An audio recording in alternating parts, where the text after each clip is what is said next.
नमस्कार विद्यार्थी मित्रांनो, इयत्ता 8वी विषय विज्ञान यातील आपण 5व्या टॉपिक विषयी माहिती घेत आहोत।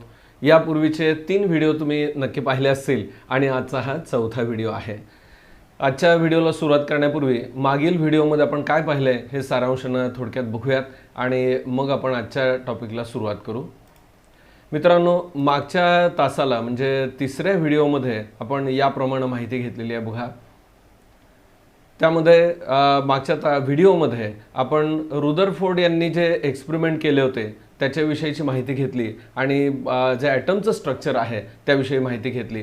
त्यानंतर जे पॉइंट्स पाहिले होते की Bohr's stable orbit atomic model, Niels Bohr यांनी जे ॲटमचं स्टेबल मॉडेल आहे त्याविषयी माहिती सांगितली होती आणि त्यानुसार जे सध्याची नवीन ब्रँच सायन्समधले क्वांटम मेकॅनिक्स, या क्वांटम मेकॅनिक्सच्या आधारे ॲटमवरती बरंचसं संशोधन झालं आहे आणि त्या आधारे ॲटमचे जे स्ट्रक्चर आहे त्याची रचना किंवा त्याचं एक्सप्लेनेशन जे आहे ते आपण पाहिलं होतं। पहा, ॲटॉमिक स्ट्रक्चर यामध्ये न्यूक्लियस पार्ट आणि एक्स्ट्रा न्यूक्लिअर पार्ट असे ॲटमचे 2 भाग केले होते। न्यूक्लियसमध्ये असणारे पॉझिटिव्ह चार्ज म्हणजे आतमध्ये त्याच्यामध्ये न्यूक्लिऑन्स असतात। न्यूक्लियसमध्ये असणारे 2 न्यूक्लिऑन्स आहेत, ते म्हणजे प्रोटॉन आणि न्यूट्रॉन, आणि एक्स्ट्रा न्यूक्लिअर पार्टमध्ये आणखीन एक न्यूक्लिऑन आढळतो तो म्हणजे इलेक्ट्रॉन। आपण अशी माहिती घेतली होती की ॲटमच्या बाबतीत जर विचार केला तर ॲटममध्ये न्यूक्लिऑन्स असतात आणि त्याच्यामध्ये 3 types of sub atomic particles असतात, बरोबर आहे।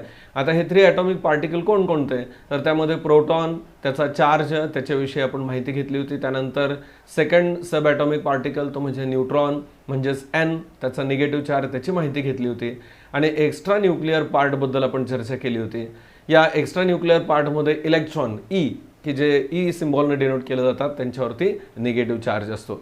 साधारणतः या पद्धतीची आपण माहिती घेतली होती आणि हे जे इलेक्ट्रॉन्स आहेत ते वेगवेगळ्या शेलमध्ये अरेंज झालेले असतात। प्रत्येक शेलची एनर्जी लेवल वेगळी असते, याबद्दलची आपण माहिती घेतली होती। त्यानंतर ॲटॉमिक नंबर म्हणजे काय, ॲटॉमिक बद्दलची माहिती आपण घेतली होती आणि आजच्या व्हिडिओला आपण सुरुवात करतोय ते म्हणजे यूज युअर ब्रेन पॉवर। म्हणजे आतापर्यंत जे आपण माहिती मिळवलेली आहे त्याच्यावरती आधारित काही प्रश्न विचारलेत आणि त्याच्याबद्दलची माहिती आपण बघणार आहोत। ठीक आहे, वेळ न घालवता आपण आजच्या व्हिडिओला सुरुवात करूयात। या यूज युअर ब्रेन पॉवर या पॉईंटमधील जो पहिला प्रश्न आहे त्याच्याविषयी आपण आता माहिती बघू। पहा, यूज युअर ब्रेन पॉवर हा जो पॉइंट आहे याच्यामधला पहिला प्रश्न आहे, how many types of sub atomic particles are found in an atom. ॲटममध्ये आढळणारे जे सब ॲटॉमिक पार्टिकल आहेत त्यांचा नंबर काय आहे, किती नंबरमध्ये आढळतात, हाऊ मेनी टाइप्स असं विचारलं त्याने। म्हणजे आत्ताच आपण इंट्रोडक्शनमध्ये मी सांगितलं तुम्हाला, मागच्या व्हिडिओमध्ये बघितलं होतं की ॲटममध्ये 3 टाईपचे सब ॲटॉमिक पार्टिकल्स आढळतात। ठीक आहे, how many types, 3 type of sub atomic particles are found. त्यानंतर सेकंड जो क्वेश्चन आहे तो क्वेश्चन म्हणजे which sub atomic particles are electrically charge. आता याच्यामध्ये जे 3 पार्टिकल्स आहेत त्यापैकी इलेक्ट्रिकल चार्ज असणारे, इलेक्ट्रिकली चार्ज पार्टिकल कोणकोणते आहेत असं आपल्याला विचारलं आहे। तर इलेक्ट्रिकली चार्ज असणारे जे पार्टिकल आहेत त्यामध्ये प्रोटॉन आणि इलेक्ट्रॉन यांचा समावेश आहे, बरोबर आहे। यामध्ये प्रोटॉनवरती पॉझिटिव्ह चार्ज तर इलेक्ट्रॉनवरती निगेटिव्ह चार्ज असतो। त्यानंतर आपण नेक्स्ट 3rd क्वेश्चन बघूयात, which sub atomic particles are present in the nucleus. न्यूक्लियसमध्ये असणारे किंवा न्यूक्लियसमध्ये प्रेझेंट असणारे सब ॲटॉमिक पार्टिकल कोणते त्याचीही माहिती आपण घेतली आहे। न्यूक्लियसमध्ये प्रोटॉन आणि न्यूट्रॉन हे 2 सब ॲटॉमिक पार्टिकल्स असतात। त्यानंतर नेक्स्ट क्वेश्चन आहे 4था, तो म्हणजे where are the electrons revolving. Electrons जे रिव्हॉल्व होतात ते नेमक्या कोणत्या ठिकाणी असतात, तर न्यूक्लियसच्या बाहेरचा जो एक्स्ट्रा न्यूक्लिअर पार्ट आहे त्यामध्ये ते फिरत असतात आणि स्पेसिफिक शेलमध्ये ते फिरतात। मला वाटतं कालच्या किंवा मागच्या व्हिडिओमध्ये आपण याची माहिती घेतलेली आहे। ठीक आहे, नेक्स्ट पार्टला आपण आज सुरुवात करूयात। The mass of an electron being negligible, therefore the mass of an atom is mainly due to the protons and neutrons in the nucleus. पहा, आपण मागच्या व्हिडिओमध्ये पण माहिती घेतली की इलेक्ट्रॉनचं जे मास आहे हे तुलनेनं खूप कमी आहे। किती कमी आहे, तर हायड्रोजनच्या एका ॲटमचा जर विचार केला तर त्याच्यापेक्षा 1800 पट लहान हे एका इलेक्ट्रॉनचं मास आहे। त्यामुळे तुलनेनं इलेक्ट्रॉनचं मास निग्लिजिबल आहे। म्हणजे एखाद्या ॲटमचं ज्यावेळेला आपण मास सांगत असतो त्यावेळेला त्या ॲटममध्ये असणारे प्रोटॉन आणि न्यूट्रॉन यांचंच आपण कन्सिडरेशन करतो किंवा गृहीत धरतो, हे लक्षात घ्या। ठीक आहे, the total number of protons and neutron in an atom is the atomic mass of that element. हा अतिशय महत्त्वाचा पार्ट आहे, लक्षात घ्या. The total number of protons and neutron in an atom is the atomic mass number. एखाद्या ॲटमच्या बाबतीत किंवा एलिमेंटच्या बाबतीत ॲटॉमिक मास नंबर सांगतो आपण. म्हणजे काय सांगतो, तर त्या ॲटममध्ये असणाऱ्या प्रोटॉन आणि न्यूट्रॉन यांच्या संख्येची बेरीज. परत एकदा मी सांगतो, नीट लक्षात घ्या. एखाद्या एलिमेंटच्या बाबतीत आपण ॲटॉमिक मास सांगतो. म्हणजे काय सांगतो, तर त्या ॲटममध्ये असणाऱ्या प्रोटॉन आणि न्यूट्रॉनची संख्येची बेरीज किंवा टोटल संख्या त्यांची आपण सांगतो. The mass number is denoted by the symbol A. पहा, मास नंबर जो आहे त्याच्यासाठी जे आपण सिम्बॉल वापरतो तो ए असा आहे. आता ॲटॉमिक नंबर हा कन्सेप्ट आपण मागच्या व्हिडिओमध्ये पाहिला आहे. ॲटॉमिक नंबरसाठी आपण ए सिम्बॉल वापरतो, तर ॲटॉमिक मास नंबरसाठी मात्र ए हे सिम्बॉल वापरतो. बऱ्याच वेळा हे टर्म ऐकताना अगदी सारख्या वाटतात, थोडंसं जंबल किंवा कन्फ्यूज होण्याची शक्यता आहे. नीट लक्षात घ्या, ॲटॉमिक नंबर आणि atomic mass number. Atomic number याचा अर्थ प्रोटॉनची संख्या आपण सांगतो फक्त, तर ॲटॉमिक मास नंबर म्हणजे प्रोटॉन आणि न्यूट्रॉनचे दोन्हीची मिळून संख्या सांगतो. लक्षात येत आहे? ठीक आहे, नेक्स्ट पॉईंट बघूयात. The convention to denote atomic symbol atomic mass number and the mass number atomic number and the mass number are together is shown as follows. आता दोन क्वांटिटी आहेत, एक आहे ॲटॉमिक नंबर आणि दुसरा आहे ॲटॉमिक मास नंबर. तर हे चिन्हामध्ये कशा पद्धतीने सांगतात हे आपल्याला इथं दिलं आहे, नीट लक्षात घ्या. आता याच्यामध्ये जे सिम्बॉल असेल एखाद्या एलिमेंटचं, तर त्या एलिमेंटचं सिम्बॉल हे मध्यभागी लिहिलं जातं आणि याच्या वर आणि खाली या पद्धतीने हे दोन क्वांटिटी लिहितात.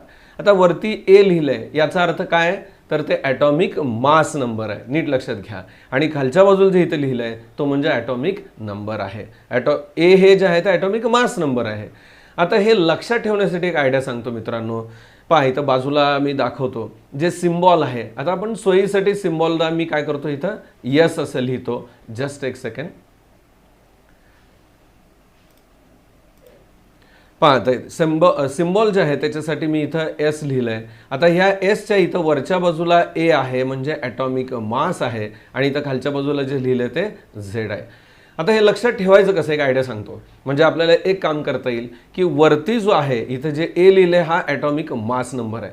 जनरली आपल्याला एखादं जर वजन उचलायचं असेल तर ते हातात घेऊन थांबण्यापेक्षा जास्त वजन आपण डोक्यावरती धरतो, है की नाही. वजन म्हणजे मास नंबर हा नेहमी वरती, म्हणजे मी आता सांगतो त्याप्रमाणे कुठं असणार आहे, इथं सिम्बॉलच्या वर असेल. आणि एखादा जर प्लेयर असेल, क्रिकेटमधला असेल किंवा कुठला प्लेयर असेल, रनर असेल, तर त्याचा जो नंबर असतो तो पुढं लिहिला जातो, बरोबर आहे. म्हणजे इथं जे पुढं लिहितोय आपण हा नंबर आहे, ॲटॉमिक नंबर आहे, आणि जो वरती लिहितोय तो मास नंबर आहे. हे हिंट म्हणून सांगतो, याचं एक्सप्लेनेशन कोणाला देण्याची आवश्यकता नाही. ठीक आहे. So for example the conventional symbol of a carbon. आता इथं कार्बनचं सिम्बॉल दिले पहा, C12 आणि 6, C12 आणि खाली 6. याचा अर्थ काय नेमका, तर या कार्बनचा ॲटॉमिक मास नंबर हे 12 आहे आणि त्याचा ॲटॉमिक नंबर हा 6 आहे. लक्षात येत आहे, कार्बनच्या बाबतीत ॲटॉमिक मास नंबर 12 आहे आणि ॲटॉमिक नंबर जो खाली लिहिला आहे तो 6 आहे. हेच पुढे एक्सप्लेनेशन पहा. Means that the atomic number that is the proton number of a carbon is 6 and the mass number of a carbon is 12. आता या माहितीवरून आपल्याला काय कळतंय, म्हणजे ज्यावेळेला आपण असं लिहितो, बघा मी इथं परत एकदा बाजूला लिहून दाखवतो की कार्बन एलिमेंटचा आपण विचार करतोय आणि ह्या कार्बनच्या इथं वरती किती लिहिलेलं आहे, तर 12 आहे आणि याच्या खालच्या बाजूला इथं 6 आहे. याचा अर्थ कार्बनच्या मध्ये असणाऱ्या हा नंबर आहे म्हणजे प्रोटॉनची संख्या आणि किती आहे ती 6 आहे आणि वरती 12 लिहिलं मास नंबर, म्हणजे कार्बनमध्ये प्रोटॉन आणि न्यूट्रॉन मिळून संख्या 12 आहे, बरोबर आहे, असा त्याचा अर्थ होतो किंवा आपण तो समजून घ्यायचा. The proton number is 6 and the mass number of carbon is 12. From this it is also learn that the nucleus of carbon atom contains 12 - 6 that is 6 neutron. मित्रांनो, आपल्याला जर समजा याच्यामध्ये जस्ट एक सेकंद पहा, एखाद्या एलिमेंटच्या बाबतीत आपल्याला जर संख्या दिलेली असेल किंवा ॲटमच्या सिम्बॉलच्या वरती जर हे आत्ता सांगितल्याप्रमाणे ॲटॉमिक नंबर आणि ॲटॉमिक मास नंबर दिला असेल तर त्या आधारे आपण न्यूट्रॉनची संख्या काढू शकतो. कशाची संख्या काढू शकतो, न्यूट्रॉनची. आता ही न्यूट्रॉनची संख्या नेमकी कशा पद्धतीने काढली जाते तर त्याचं एक्झाम्पल इथं दिलं आहे, परत एकदा बघा. या कार्बनमध्ये मास नंबर आहे 12 आणि ॲटॉमिक नंबर आहे 6. याचा अर्थ काय झाला की या कार्बनमध्ये 6 प्रोटॉन आहेत. किती प्रोटॉन आहेत? 6 आहेत. आणि प्रोटॉन आणि न्यूट्रॉन दोन्ही मिळून किती आहेत? 12. प्रोटॉन आपल्याला माहीत असतील आणि बेरीज माहीत असतील तर वजाबाकी फक्त करायला लागेल. म्हणजे 12 मधून वरच्या मासमधून हा मास नंबर जर वजा केला तर आपल्याला न्यूट्रॉनची संख्या मिळते. म्हणजे 12 मधून 6 गेले आणि राहिले 6, तेवढी न्यूट्रॉनची संख्या आहे. ठीक आहे, हा कन्सेप्ट व्यवस्थित लक्षात ठेवा, अतिशय महत्त्वाचा आहे. त्यानंतर नेक्स्ट पॉइंट आपण बघूयात, use your brain power. The symbol used for oxygen is O. There are 8 protons and 8 neutron in its nucleus. ऑक्सिजनसाठी सिम्बॉल O आहे आणि याच्यामध्ये प्रोटॉनची संख्या किती आहे? 8 आहे. 8 प्रोटॉन आहेत आणि त्याचबरोबर 8 न्यूट्रॉन्स आहेत. ठीक आहे. From this determine the atomic number Z and atomic mass number A of oxygen and arrange these in a conventional symbol. आत्ताची आपण माहिती घेतली आहे, बऱ्याच जणांना नक्की कळाली असेल, त्याच्या आधारे आपण सिम्बॉलच्या साहाय्यानं ही माहिती लिहू शकतो. मला वाटतं आपण ही प्रत्यक्षात सांगण्यापेक्षा लिहून बघूया तिथं नेमकं काय होतंय. सिम्बॉल काय सांगितलं आपल्याला, तर ऑक्सिजनसाठी O सिम्बॉल आहे. ठीक आहे. आणि या ऑक्सिजनमध्ये असणारे प्रोटॉन आणि न्यूट्रॉनची संख्या, प्रोटॉन 8 न्यूट्रॉन 8, म्हणजे मास नंबर हे दोन्हीची बेरीज, आणि 8 आणि 8 किती लिहिता येईल आपल्याला इथं? 16 लिहिता येईल. म्हणजे याचा ॲटॉमिक मास नंबर झाला 16. तर प्रोटॉनची फक्त संख्या 8 आहे, तो त्याचा ॲटॉमिक नंबर असेल. म्हणजे आता आधी जी आपण माहिती घेतली त्याच्या उलट करतोय पहा. जर प्रोटॉन न्यूट्रॉनची संख्या दिली तर आपण मास नंबर आणि ॲटॉमिक नंबर लिहू शकतो, किंवा हे सिम्बॉलच्या फॉर्ममध्ये जरी दिलं तरी आपण त्याच्यावरून न्यूट्रॉनची संख्या काढू शकतो. मला वाटतं हे आपल्याला नक्कीच सगळ्यांना कन्सेप्ट क्लिअर झाला असेल. ठीक आहे. म्हणजे आता सांगायचं झालं तर ॲटॉमिक मास नंबर किती आहे, तर तो वरती लिहिला म्हणजे 16 आहे. आणि ॲटॉमिक नंबर जो आहे तो त्याची संख्या किती आहे ॲटॉमिक नंबरची, तर ॲटॉमिक नंबर 8 आहे. ठीक आहे. आपण परत नेक्स्ट पॉईंटकडे जाऊयात. Atomic number of carbon is 6. How many electrons are there in a carbon atom. बघा आता आपल्याला काय विचारलंय की जर समजा ॲटॉमिक नंबर जो आहे तो ॲटॉमिक नंबर 6 असेल तर त्याच्यामधल्या इलेक्ट्रॉनची संख्या किती विचारलंय. मित्रांनो, ॲटॉमिक नंबर 6 आहे, याचा अर्थ प्रोटॉनची संख्या किती झाली? 6. आपण आणखीन एक गोष्ट शिकलोय की जेवढे प्रोटॉन असतात तेवढे इलेक्ट्रॉन्स असतात. मग प्रोटॉन जर 6 असतील तर इलेक्ट्रॉन किती? 6 असणार आहेत. सिंपल आहे, म्हणजे इलेक्ट्रॉनची संख्या 6 आहे. नेक्स्ट क्वेश्चन बघूया. Third, the sodium atom contains 11 electrons. What is the atomic number of a sodium. Sodium ॲटममध्ये जर 11 इलेक्ट्रॉन्स असतील, 11 नंबर ऑफ इलेक्ट्रॉन्स, तर त्याचा ॲटॉमिक नंबर किती असं विचारलंय. बघा आता जेवढे इलेक्ट्रॉन असतात तेवढे प्रोटॉन असतात. मगाशी म्हटलं त्याच्या उलट, जेवढे प्रोटॉन तेवढे इलेक्ट्रॉन. आता आपण म्हणतो जेवढे इलेक्ट्रॉन तेवढे प्रोटॉन. इलेक्ट्रॉनची संख्या इथं किती सांगितली आहे, तर 11 इतकी सांगितली आहे. याचा अर्थ याच्यामध्ये प्रोटॉन सुद्धा 11 असतील, म्हणजे ॲटॉमिक नंबर जो आहे तो किती झाला इथं? 11 असणार आहे. नेक्स्ट क्वेश्चन बघा. The atomic number of the and the mass number of a magnesium are 12 and 24 respectively. How will you show this by the convention symbol? मॅग्नेशियमच्या बाबतीत आपल्याला त्यांनी सिम्बॉलच्या फॉर्ममध्ये ही माहिती लिहायला सांगितली आहे. पहिली गोष्ट या ठिकाणी आपल्याला हे माहीत पाहिजे की मॅग्नेशियमचं जे सिम्बॉल आहे हे Mg आहे. आपण कसं लिहितो ते सिम्बॉल Mg या फॉर्ममध्ये. बघा, म्हणजे लिहिण्यासाठी आपल्याला काय करावं लागेल, अगोदर इथं मॅग्नेशियम Mg मी लिहिलं. याच्यामध्ये ॲटॉमिक नंबर जो आहे तो किती आहे, ॲटॉमिक नंबर 12 आहे. म्हणजेच कमी ॲटॉमिक नंबर जो आहे तो खाली आपण लिहितो, म्हणजे पुढच्या बाजूला त्याच्या. आणि ॲटॉमिक मास जे आहे ते 24 आहे, म्हणजे ते वरती लिहावं लागेल. नेहमी मी तुम्हाला सांगितलं एक आयडिया की वजन म्हणजे ॲटॉमिक मास हे वरती लिहितो. म्हणजे आणखीन एक सोपी आयडिया सांगतो, जो मोठा आकडा असेल या प्रकारच्या उदाहरणामध्ये तर तो वरती लिहायचा आणि छोटा जो असेल तो खाली या ठिकाणी आपण लिहितोय. ठीक आहे. म्हणजे कन्व्हेन्शन सिम्बॉलच्या मेथडनं मॅग्नेशियमचा ॲटॉमिक नंबर 12 आणि मॅग्नेशियमचा ॲटॉमिक मास 24 हे या पद्धतीने आपण लिहू शकतो.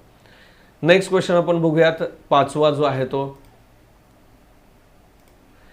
The atomic number and the mass number of calcium are 20 and 40 respectively.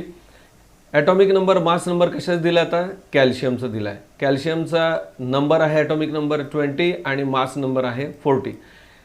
Deduce the number of neutron present in the calcium nucleus. आपल्याला मास नंबर आणि ॲटॉमिक नंबर दिल्यानंतर न्यूट्रॉनची संख्या काढायची आहे. मला वाटतं हे उदाहरण आपण या स्पष्टीकरणामध्ये अगोदर पाहिलं होतं, ते न्यूट्रॉन कसे काढायचे. तर अगदी सिंपल आहे, मास नंबरमधून ॲटॉमिक नंबर मायनस करायचा आहे. म्हणजे तोंडीसुद्धा तुम्ही करू शकाल की इथं 40 हा मास नंबर आहे आणि ॲटॉमिक नंबर 20 आहे. म्हणजे 40मधून 20 किंवा 40 - 20 आपण करू शकतो, 40 - 20 करू शकतो आणि त्या न्यूट्रॉनची संख्या किती येणार आहे? 20 असणार आहे. ठीक आहे. त्यानंतर आपण नेक्स्ट पॉईंटकडे जाऊयात. तो जो पॉईंट आहे ते म्हणजे डिस्ट्रीब्युशन ऑफ इलेक्ट्रॉन्स. अतिशय महत्त्वाचा कन्सेप्ट आहे मित्रांनो, नीट समजून घ्या आणि व्यवस्थित लक्षात ठेवा.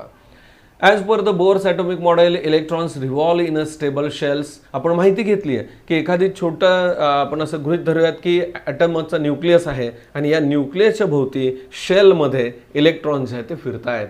शेलमध्ये याचा अर्थ विशिष्ट कक्षेच्या या सर्कम्फरन्समध्ये ते फिरत आहेत. ठीक आहे, त्यांच्या कक्षेमधून ते फिरत आहेत. The shells have a definite energy. या प्रत्येक शेलमध्ये म्हणजे न्यूक्लियस, पहिलं शेल, दुसरं शेल, तिसरं शेल याप्रमाणे शेलची मांडणी आहे आणि प्रत्येक शेलची एनर्जी लेवल ही वेगळी वेगळी आहे, पण फिक्स आहे. प्रत्येक शेलसाठी फिक्स आहे, डेफिनेट आहे. The shell nearest to the nucleus is called the first shell. बघा, याच्यात महत्त्वाचं पण काय लक्षात घेणार आहे की सगळ्यात न्यूक्लियसच्या जवळचं जे शेल आहे त्याला आपण फर्स्ट शेल म्हणतो.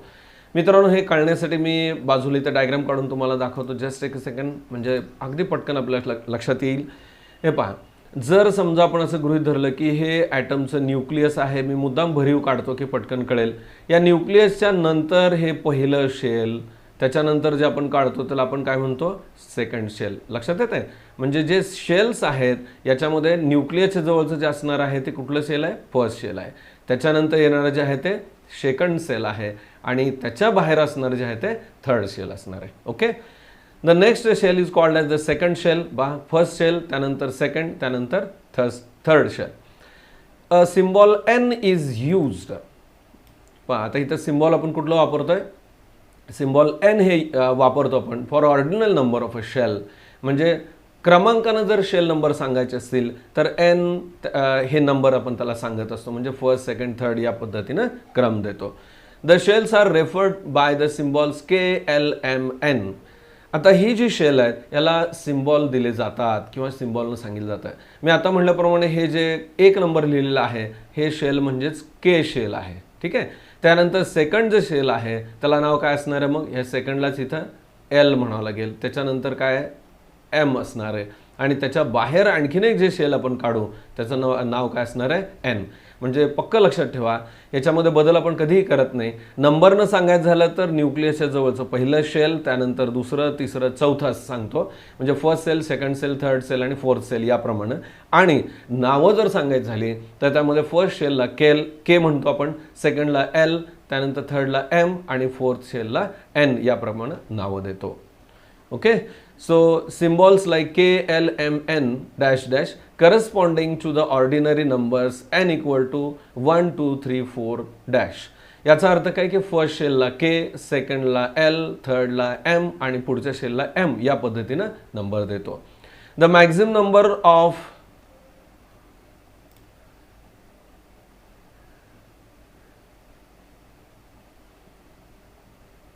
just a second. The maximum number of electron a shell can contain is obtained by the formula 2n⁻². आता इथं आणखीन एक महत्त्वाची गोष्ट आपल्याला पक्की लक्षात ठेवायची आहे, ती अशी. काय लक्षात ठेवायचं आहे? The maximum number of electrons which are present in a specific shell. बघा, the maximum number of electron a shell can contain is obtained by the formula 2n². एखाद्या शेलमध्ये इलेक्ट्रॉनची संख्या किती आहे हे काढण्यासाठीचा फॉर्म्युला आता आपण समजून घेतो. काय फॉर्म्युला आहे? 2n². n म्हणजे काय? तर त्या शेलचा नंबर. जर पहिलं शेल असेल तर nच्या ठिकाणी 1 लिहिणार आपण, दुसरं शेल असेल तर 2 लिहिणार, तिसरं असेल तर 3 लिहिणार. या पद्धतीने 1 2 3 या nच्या किमती असणार. फॉर्म्युला मात्र हा आहे. As the magnitude of n increases, the energy of an electron in that shell increases. जसं आपण बाहेर जाऊ तशी इलेक्ट्रॉनची संख्या वाढेल, म्हणजे एनर्जी लेवल जी आहे ती वाढत जाणार आहे, हे लक्षात घ्या. Then complete the table. आपल्याला टेबल दिलेला आहे आणि तो कम्प्लीट करायला सांगितलं आहे. काय माहिती याच्यामध्ये दिलेली आहे नेमकी समजून घ्या. याच्यामध्ये तुम्हाला पाहताना अडथळे येऊ नये म्हणून मी माझी स्वतःची जागा थोडीशी बदलतो. मी या दुसऱ्या बाजूला येतो, म्हणजे मी जे एक्सप्लेन करतोय ते तुम्हाला व्यवस्थित लक्षात येईल. पहा आता या टेबलमध्ये काय काय दिलेलं आहे. तर पहिल्यांदा शेल आहे, सिम्बॉल KLMN याप्रमाणे शेल आहेत. त्यांचा नंबर जो आहे तो पहिला, दुसरा, तिसरा, चौथा याप्रमाणे असेल. त्यानंतर या शेलची इलेक्ट्रॉनिक कॅपॅसिटी जी आहे, इलेक्ट्रॉन कॅपॅसिटी, ती इथं फॉर्म्युला दिला आहे. फॉर्म्युला आहे 2n² आणि नंबर ऑफ इलेक्ट्रॉन्स, प्रत्यक्ष इलेक्ट्रॉनची संख्या किती आहे हे आपल्याला काढायचं आहे. यासाठी आता आपण परत इथं बघूयात, एक एक करून पॉईंट समजून घेऊयात. पहिलं जे शेल आहे त्याचं नाव K, त्याच्यामध्ये असणाऱ्या इलेक्ट्रॉनची जी शेल नंबर जो आहे n म्हणजे शेल नंबर तो 1 आहे. त्यानंतर फॉर्म्युला आपल्याला माहिती आहे 2n². मग आता आपण काय करणार आहे, n म्हणजे फर्स्ट शेल, तर हे जे 1 आहे ते इथं लिहिणार आहे. कशाच्या ठिकाणी, यांच्या ठिकाणी.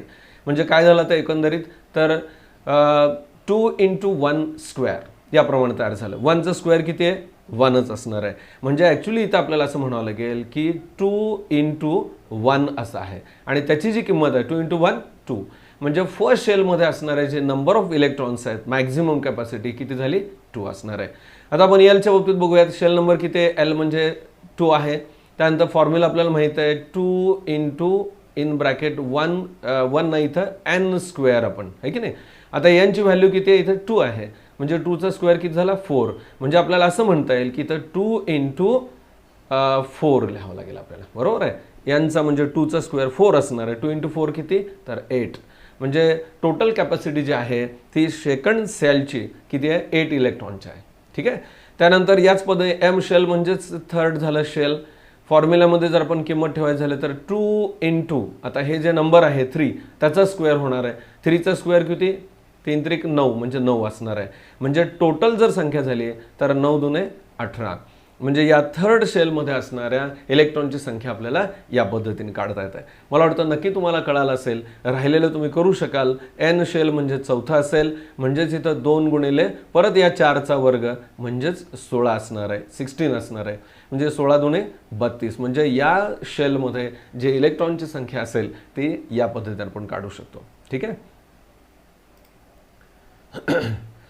Right the maximum number of electron in a shell using the above table, that is K shell. आता आपण काढलंय. मला वाटतं आता हे जे आपण कॅल्क्युलेशन केलं होतं इथनं गेलंय, पण तुम्ही नक्की ते सांगू शकाल. हे ज्या रिकाम्या जागा भरायचे ते तुम्ही भरून घेऊ शकताय.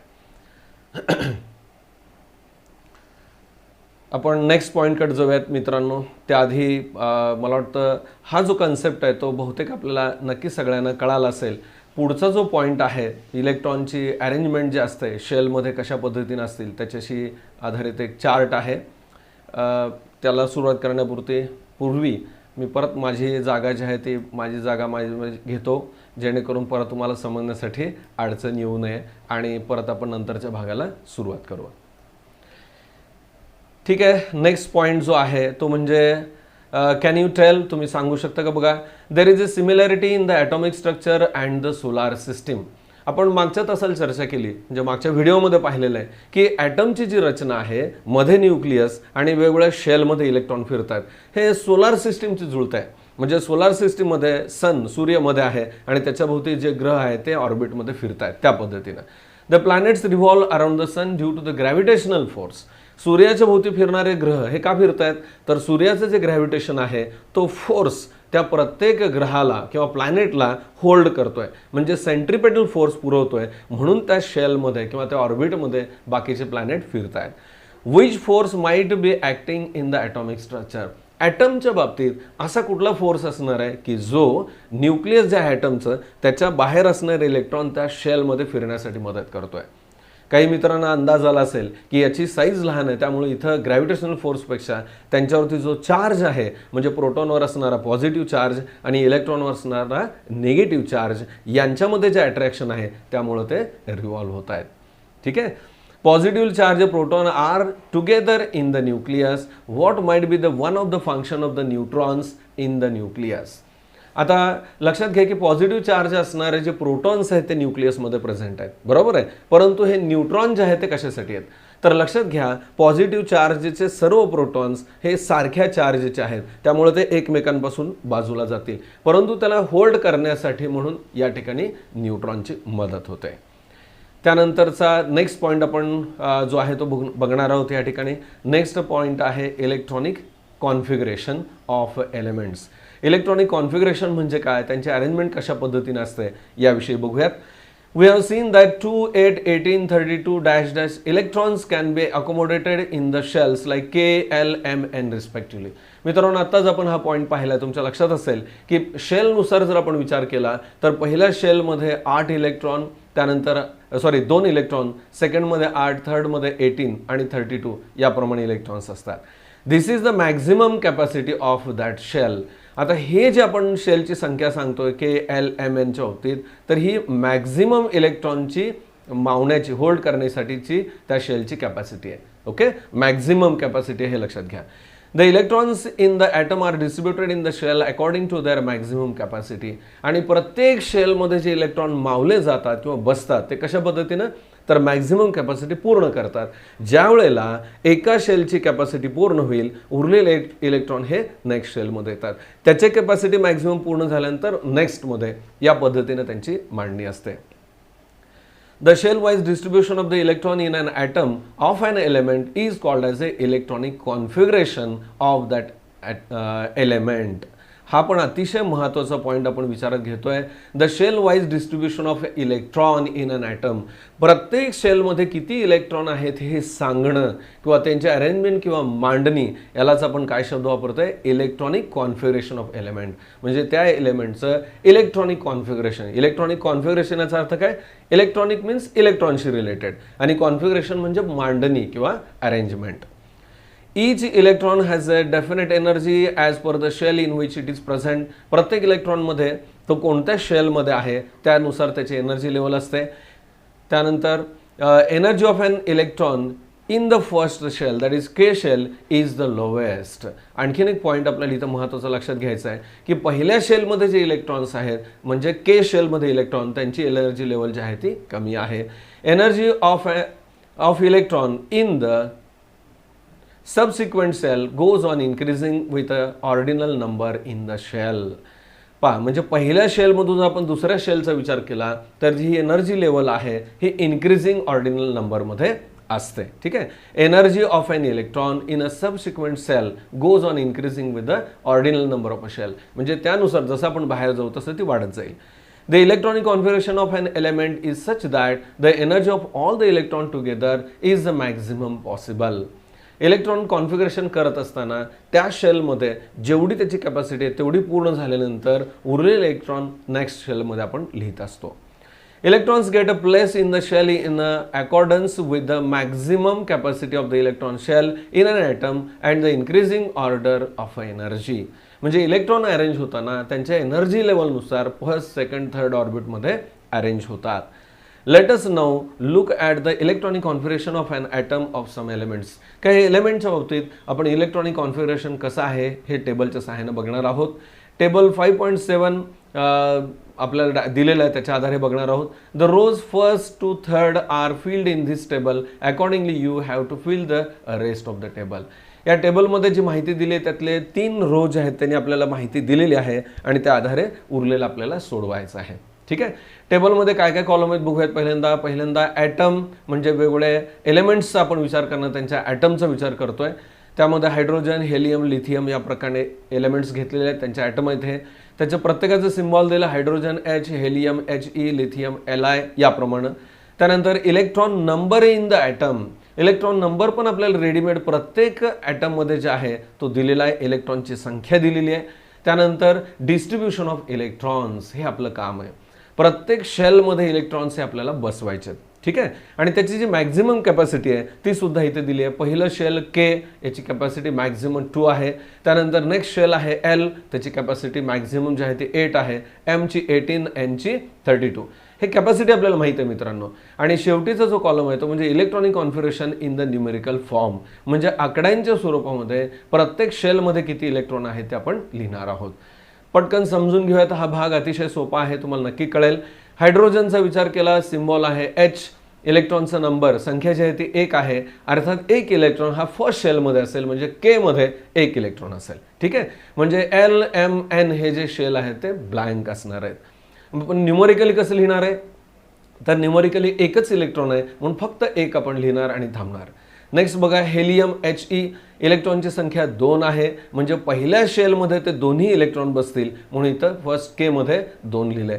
2 इलेक्ट्रॉन होते पहिल्या शेलमध्ये बसले म्हणून पुढचे सेल जे आहे ते रिकामे असणार आहेत आणि इलेक्ट्रॉनिक कॉन्फिगरेशन न्यूमरिकल जे आहे ते 2 येणार. नेक्स्ट लिथियम बघा Li, टोटल इलेक्ट्रॉनची संख्या आहे 3. जर 3 इलेक्ट्रॉन असतील तर पहिल्या शेलची मॅक्झिमम कॅपॅसिटी 2 आहे म्हणून आपण इथं 2 लिहिणार आणि उरलेला एक इलेक्ट्रॉन हा नेक्स्ट म्हणजे L शेलमध्ये असेल. समजतंय? आणि इथं एक लिहिल्यामुळं पुढचे शेल रिकामे असतील. हे न्यूमरिकली कसं लिहायचं बघा, तर पहिल्या शेलमध्ये 2 आहेत, त्यानंतर इथं कॉमा स्वल्पविराम द्यायचा आणि नेक्स्ट शेलमध्ये इलेक्ट्रॉनची संख्या लिहायची. बरोबर आहे? मला वाटतं आपल्यापैकी सगळ्यांना हे नक्की कळत असणार आहे. आणि आणखीन एक आपण बघूया तिथं लिहू आणि मग बाकीचा तक्ता जो आहे तो तुम्ही स्वतः पूर्ण करायचा आहे.